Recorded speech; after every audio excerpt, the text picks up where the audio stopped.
Ano nga ba ang pinagkaiba ng chicken curry at sa ginataang manok? At saan nga bang lugar ito nanggaling? Bago yan guys, kailangan muna nating ipan-fry itong ating mga carrots at patatas. May lutong effect kasi pag ginaganito natin yung ating mga gulay. At pag medyo nag-brown na nga ito, pwede na natin itong tanggalin at iset aside lang muna natin. Akala ko nung una ay pare-pareho lang yung pagluluto nito. Basta igigisa mo lang siya at lalagyan na ng gata. Tulad ng ating ginagawa ngayon, igigisa lang muna natin yung ating bawang, yung ating sibuyas, at maglalagay din tayo dito ng ating luya.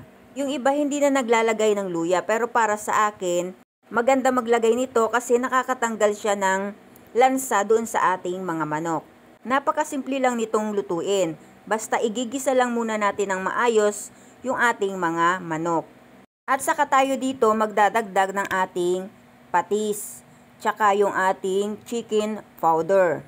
Maglalagay din tayo dito ng ating laurel at ang ating paminta. Haluin lang natin itong mabuti para mag-well combine yung ating nilagay lahat na mga ingredients. Bahala na kayo kung gaano karami yung inyong ilalagay. Bali, tantiameter lang yung ginamit natin. Para palambutin yung ating mga manok, maglalagay tayo dito ng tubig. At tatakpan lang muna natin ito at lulutuin hanggang lumambot ito. I-check din natin ito paminsan-minsan para maiwasan natin na manikit ito sa ilalim. At titikman nyo din syempre para malaman nyo kung tama na yung lasa nito. At kung malambot na nga ito, pwede na nating ilagay dito yung mga gulay kanina na ating niluto. Then, konting halo lang natin at tatakpan uli natin ito para lutuin uli.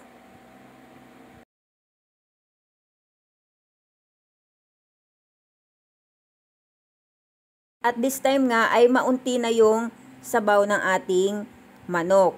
Kaya pwede na tayo ditong maglagay ng ating kakanggata. Bali naglagay tayo dito ng 2 cups na kakanggata. Pwede din kayo dito mag-add ng ating bell pepper. Mas maganda yung red at saka green yung ilalagay nyo para mas colorful yung ating chicken curry. Lulutuin lang natin ito hanggang umunti yung pinaka sabaw ng ating niluluto. Yung iba pag nagluluto nito, pagkakulo nito ay pwede na nating hanguin at pwede na nating kainin. Pero mas maganda yung maglalangis-langis muna yung kanyang pinaka-sauce para lumabas yung linamnam ng ating gata. Tulad nitong nakikita nyo ngayon, naglalangis-langis na siya at napakasarap ng tingnan. Kaya sa mga nakarating na sa part na ito, pwede ko bang malaman kung taga saan ka at kung ano ang paborito mo para sa luto ng manok? Now, ano nga ba ang pinagkaiba ng chicken curry? Thank you for watching. Bye-bye. God bless everyone.